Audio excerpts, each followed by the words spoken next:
नमस्कार दोस्तों, स्वागत और अभिनंदन है आप सभी प्रिय दर्शकों का। 9 जुलाई 2020 क्या कहते हैं आपके सितारे, आइए जानने का प्रयास करते हैं। ये जो राशिफल मैं आपके सामने पढ़ूंगा अभी, आपको बताऊंगा या सुनाऊंगा, ये चंद्र राशि पर आधारित होगा, लग्न राशि पर आधारित होगा। और जिनको चंद्र राशि या लग्न राशि अपनी नहीं पता है, वो नाम राशि से देखकर कुछ लाभ उठा सकते हैं। तो जल्दी से शुरुआत करते हैं 9 जुलाई 2020 के संक्षिप्त पांचांग की। सूर्योदय होगा 5:34 AM पर, सूर्यास्त होगा 7:17 PM पर। तिथि है कृष्ण पक्ष चतुर्थी, नक्षत्र है शतशिवा, वार गुरुवार, योग आयुष्मान, चंद्र राशि कुंभ, अभिजीत मुहूर्त 11:58 AM से लेकर 12:53 PM तक। राहु काल है 2:08 PM से लेकर 3:51 PM तक। ये था आपका सुबह का संक्षिप्त पांचांग। और इसमें कुछ 1-2 मिनट ऊपर नीचे हो सकता है आपके शहर के अनुसार, आपके देश के अनुसार, यहाँ आप रहते हो। इसके अलावा राहु काल में सावधानी और अभिजीत मुहूर्त में आप अच्छे और बढ़िया काम कर सकते हैं। आपका जन्मदिन है, मैरिज एनिवर्सरी है, बहुत बहुत शुभकामनाएं। खुश रहिए, प्रसन्न रहिए, आनंद से सेलिब्रेट करिए। आज हम कुछ बात करने वाले हैं रुद्राक्षों के बारे में। आज मैं आपको बताने वाला हूं 10 मुखी रुद्राक्ष का क्या महत्व है। और ये जो चीजें हैं, मुझे तो जानकारी है, मैंने पढ़ा है। इसके अलावा मेरे पास ये मेरे टेबल के ऊपर कुछ पुस्तकें हैं जो बहुत पुरानी हैं, जिनके आधार पर मैं उनमें लिखी हुई बातें आपको पढ़ के बताऊंगा, ताकि आपको भी तसल्ली रहे। तो चलिए जल्दी से करते हैं, फिर उसके बाद राशिफल जानेंगे आपका। तो अगर हम एक बहुत पुरानी किताब, ये किताब अगर हम देखें तो ये किताब मैं बताऊं, ये 1980 में छपी थी। तो 1980 में छपी थी, तब इसकी कीमत थी मात्र 8 रुपए। तो इस किताब में रुद्राक्ष के बारे में लिखा हुआ है, 10 मुखी रुद्राक्ष के बारे में। 10 मुखी रुद्राक्ष जनार्दन, जनार्दन का मतलब समझते हैं? जनार्दन अर्थात विष्णु का स्वरूप है। ग्रह जो हमारे ग्रह बुध, बृहस्पति, शुक्र, शनि, जितने भी ग्रह हैं, ये ग्रह। पिशाच जिनको हम भूत प्रेत कहते हैं, बेताल जो इनके भी ऊपर होते हैं, यानी पिशाच के भी ऊपर होते हैं। ब्रह्म राक्षस यानी कि और शक्तिशाली राक्षस, उनके भी ऊपर। नंबर 1 पे आ गए पिशाच, नंबर 2 पे उससे बली हो गए बेताल, नंबर 3 पे हो गए ब्रह्म राक्षस। पन्न गदी, ये और मायावी जैसे होते हैं। और दशमुख यानी कि चारों तरफ से जो ऐसे राक्षस जो हर तरफ से विनाश करते हो या मुसीबतें देते हो, या चारों तरफ से आने वाली मुसीबतों को 10 मुखी रुद्राक्ष शांत कर देता है। इतने बड़े बड़े राक्षस, इतनी बड़ी बड़ी मुसीबतें, इतने बड़े बड़े ग्रहों के जो अशुभ परिणाम होते हैं, अब हमारे जीवन में जो कुछ घटता है ग्रहों की वजह से ही घटता है। अर्थात इन सब का मतलब क्या हुआ कि इसको धारण करने वाले मनुष्य के सभी ग्रह शांत हो जाते हैं, उसे किसी काम का भय नहीं रहता है। ये एक पुस्तक कहती है 10 मुखी रुद्राक्ष के बारे में। इसको साइड कर देते हैं, दूसरी पुस्तक को खोलते हैं और उसके बारे में 10 मुखी रुद्राक्ष के बारे में वो क्या कहते हैं। मैं जो कहता हूं वो तो बात की बात है, मैं आज आपको लोगों की भी बात बताता हूं ताकि आपको विश्वास हो। तो 10 मुखी रुद्राक्ष के बारे में कहा जाता है कि ये ब्रह्मा, भगवान विष्णु, भगवान ब्रह्मा का स्वरूप है। 9 ग्रह बेताल राक्षस के कुप्रभावों से आपको बचाता है। 10 दिशाओं से आपकी रक्षा करता है। और यमराज जो मृत्यु के देवता हैं, 10 दिशाओं के स्वामी दिक्पाल का इसको वरदान प्राप्त है। जो भी व्यक्ति इसको धारण करता है उसको जादू, टोना, नजर लग जाना, अकाल मृत्यु, भूत प्रेत, पिशाच, इन सब से मुक्ति मिल जाती है। इस रुद्राक्ष को अनेक देवताओं यानी विष्णु, महासेन, कार्तिकेय, यमराज, 10 दिक्पाल और 10 महाविद्या का वरदान प्राप्त है। घर, कार्यालय, कारखाने, इन सबके वास्तु दोष मिटते हैं। मुकदमा, कलह, शत्रु, उपद्रव, कोर्ट कचहरी, इन सब में विजय प्राप्त होती है या आपकी बहुत सहायता करते हैं। सबसे महत्वपूर्ण बात यह है कि यह रुद्राक्ष वैष्णव और शैव संप्रदाय को जोड़ता है और 2 महान देवताओं की शक्तियों को जोड़कर भूत, प्रेत, जादू टोना, ईर्ष्या समेत अबोध यानी कि अबोध गम्य यानी कि जिनके बारे में हम कल्पना भी नहीं कर सकते, उन संकटों से मुक्ति दिलाता है। 10 मुखी रुद्राक्ष। तीसरी किताब को भी जल्दी से उनमें क्या लिखा है उसके बारे में भी पढ़ लेते हैं। 10 मुखी रुद्राक्ष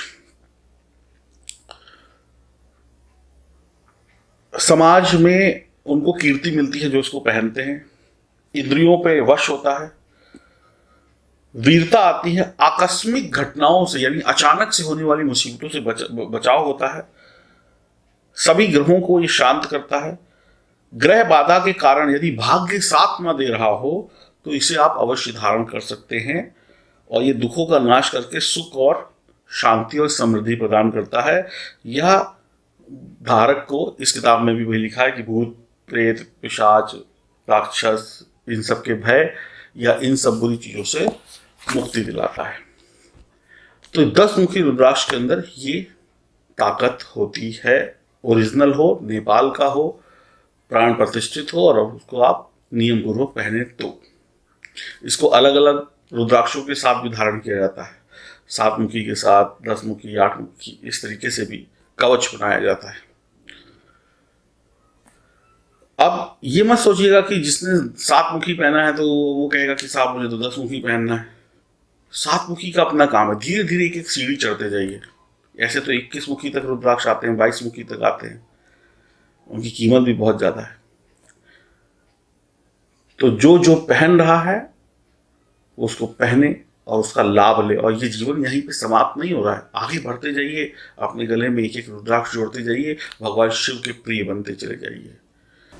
अब बात करते हैं आपके राशिफल की। रुद्राक्ष के बारे में जानकारी आपको दे दी और ये जो राशिफल मैं आपको बताने जा रहा हूँ वो मिथुन राशि वालों का है 9 जुलाई का। एक बात मैं आपको बता देता हूँ, 10 मुखी रुद्राक्ष जो होता है वैसे तो सभी लोग पहन सकते हैं अलग अलग कॉम्बिनेशन में। आपका राशिफल शुरू करूँ उससे पहले आपको बता देता हूँ, लेकिन मिथुन और कन्या लग्न के जातकों के लिए ये अत्यंत लाभकारी रहता है क्योंकि भगवान विष्णु का स्वरूप है। और इसके साथ साथ जो वकील है, जो नेता है, जो कलाकार है, जो कवि हैं, जो लेखक हैं, जो कृषि संबंधी काम करते हैं, उनके लिए ये धारण करना बहुत अच्छा रहता है। कलाकार कोई भी हो सकता है, चाहे वो फिल्मी दुनिया का हो, टीवी का हो, आर्टिस्ट हो, जो भी लोग कैमरे वगैरह पे होते हैं, कलाकार होते हैं, उनके लिए बढ़िया रहेगा। अब बात करते हैं राशिफल की। किसी भी काम को लेकर जल्दबाजी बिल्कुल नहीं करें आज मिथुन राशि वाले। हर फैसला सोच समझ कर लें। आज किसी सीनियर के द्वारा आपको महत्वपूर्ण जिम्मेदारी मिल सकती है, कोई आप पे अत्यधिक विश्वास दिखा सकता है, आपके काम की तारीफ होगी। आपके पिताजी अगर आपसे नाराज थे तो मान जाएंगे। पिताजी की आमदनी बढ़ सकती है, उनका प्रमोशन हो सकता है। पिताजी आपकी सहायता कर सकते हैं, अगर आपको कोई सहायता है तो पिताजी से कह दीजिएगा, आज बात बन जाएगी। कुछ पैसे वैसे चाहिए, कमी उमी हो तो इधर उधर दोस्तों यारों से मांगने की बजाय पिताजी के पैर दबा लीजिएगा। पिताजी समझ जाएंगे कि भैया आज कुछ चाहिए इन्हें, तो सहायता हो जाएगी। और बुराई भी क्या है अपने घर वालों से मांगने में, बाहर वालों से मांगेंगे तो मांगने आ जाएंगे, वापस करो। पिताजी बस पैर दबाते रहिए उनके।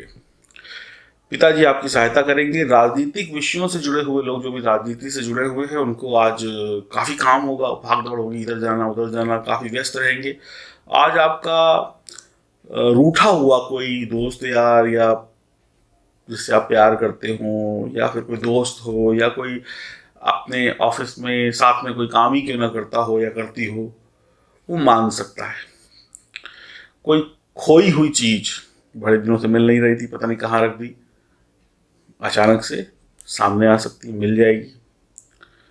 आज आप उम्मीद से अधिक मान सम्मान व धन कमाएंगे।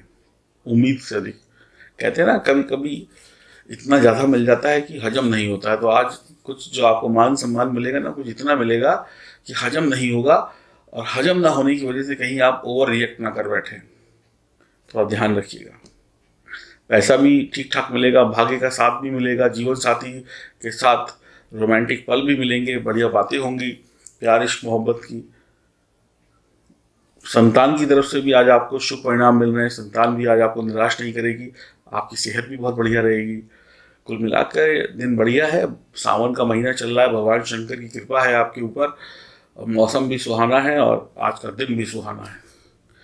छोटी मोटी मानसिक चिंताएं होंगी, लेकिन आप उस पर कंट्रोल करने की कोशिश करें, नहीं तो छोटी छोटी मानसिक चिंताएं थोड़ा बहुत परेशान करेंगी। यानी कि थोड़ा सा मूड अच्छा बना हुआ है, अब आप कुछ उल्टा सीधा सोचने लग गए। धर्म कर्म से जुड़ेंगे, ईश्वर में आज आपकी भक्ति बढ़ेगी। नए व्यापार को लेकर दिमाग में नए नए आइडियाज आएंगे, ऐसे किया जाए, वैसे किया जाए, कुछ ये कर लिया जाए, कुछ वो कर लिया जाए। दूसरों से आगे निकलने के लिए संघर्ष और योजनाएं बनानी पड़ेंगी। अगर आप किसी को पछाड़ना चाहते हैं बिजनेस में, व्यापार में, पढ़ाई में या किसी भी क्षेत्र में, तो बढ़िया प्लानिंग करिए और बढ़िया योजनाएं बनाइए। ऐसे नहीं कि बस निकल पड़े कि इसको हम हरा देंगे। तो साहब थोड़ी सी तैयारी करनी पड़ेगी, करके निकलिएगा मैदान में। आज आपका जो काम का जो आपको रिजल्ट है, कुछ कामों में थोड़ी सी देरी होगी तो निराश मत होइएगा। आज उचित समय पर आपको कोई उचित सहायता मिल जाएगी।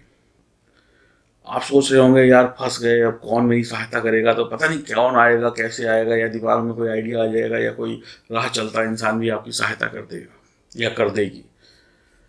तो बस दिन तो बढ़िया है, एंजॉय करिए और खुश रहिए, प्रसन्न रहिए और मुस्कुराते रहिए, और भगवान भोलेनाथ की कृपा आप पे बनी रहे। और इसके अलावा मैं यही कहूँगा कि ऐसे ही रोज़ देखते रहिए, खुश रहिए, प्रसन्न रहिए, हनुमान जी की आराधना करिए, शिव जी की आराधना करिए, और अपने माता पिता का ध्यान रखिए।